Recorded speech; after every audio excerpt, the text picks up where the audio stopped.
As I've gotten to know the two of you together, it is unbelievably clear why you're meant to be together. You both love great food, you love traveling, but more importantly, I think when it comes to relationships and what makes marriage work, it comes down to values. And you both, above all, value family and friends, and go above and beyond to make those in your life that you care about just feel so special.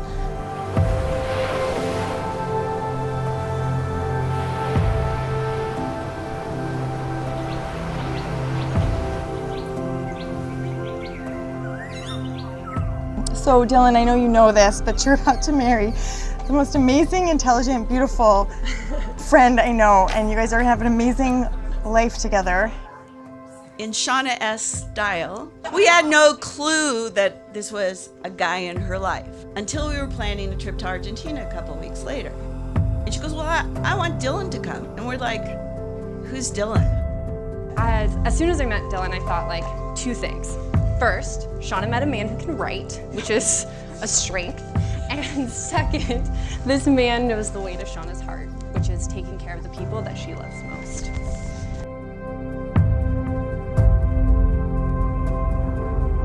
She did fit in one dinner before we went to Argentina and walked the glaciers with him.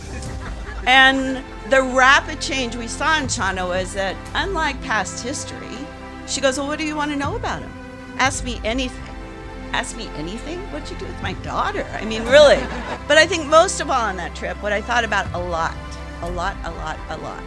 was my dad, who was also a New York Jewish boy. Bronx, not the Queens. But I couldn't help but think, whoa, it skips a generation, these Jewish boys, but we may have another one in the family.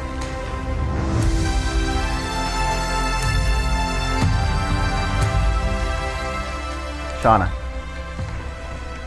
there's a story of an elderly rabbi who left the snow-filled streets of New York for vacation in Hawaii.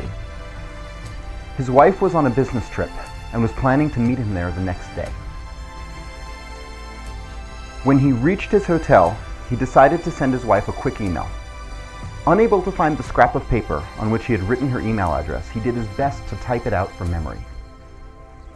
Unfortunately, he missed one letter, and his note was directed instead to an elderly preacher's wife, whose husband had passed away only the day before.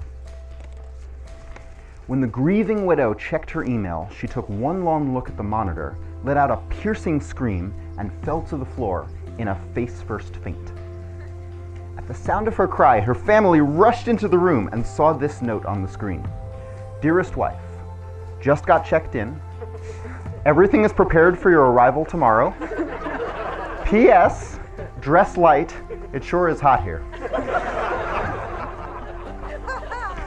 Shauna, there are 100 promises I'd like to make to you today.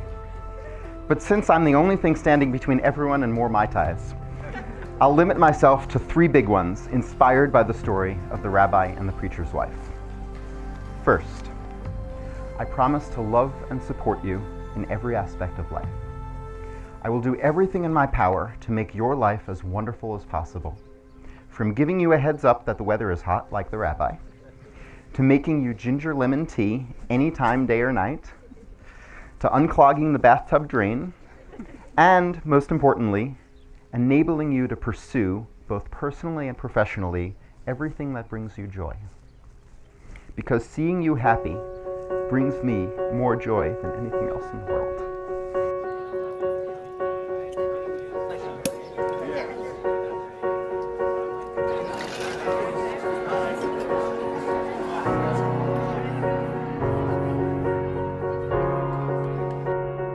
This was my advice to Dylan when he moved to San Francisco is, if you're going to find a woman and you want to settle down, my only advice to you is marry up, right? And you laugh at it, but, you know, for some of us guys who we have a lot of direction in how we know we want our lives to be, and we can see the parents of the woman we want to spend our lives with, we see it how their parents are. That's how we want to reflect how we want our family to be, our children to be. Shauna has not changed at all. She's just become more confident in who she is.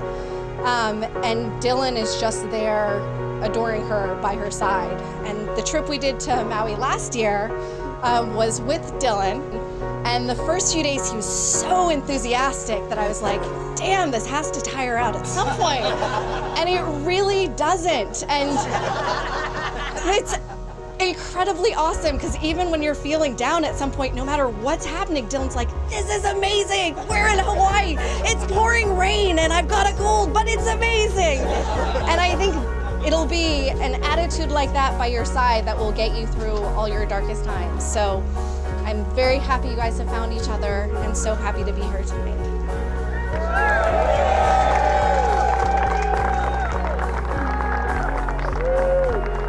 The big issue for the rabbi in the story was communication. I can relate to this. As everyone here knows, I'm often absent-minded. You have to tell me things multiple times, and I can be oblivious to even the most obvious social cues. You are incredibly patient with me, especially when I tell bad jokes, and I love that about you. I promise to learn how to be the best communicator I can be, so that our relationship can truly be a collaborative one, working together as a team, both of us so much stronger because of it. Third, I think the last thing the story of the rabbi and the preacher's wife teaches us is that we never know what tomorrow might bring. And so I promise to treat every day as though it were our last, making ordinary experiences special, working together to make the world a better place, and not holding back any of my love for you. I promise to move on quickly when we fight, and to savor every moment we have together, because I am so lucky to be married to you. Whether we are marveling at the majesty of Victoria Falls, or simply sitting at a bus stop, there is nothing I love more than being with you and sharing our lives. Shauna, I love you, and I can't wait to spend the rest of my life with you.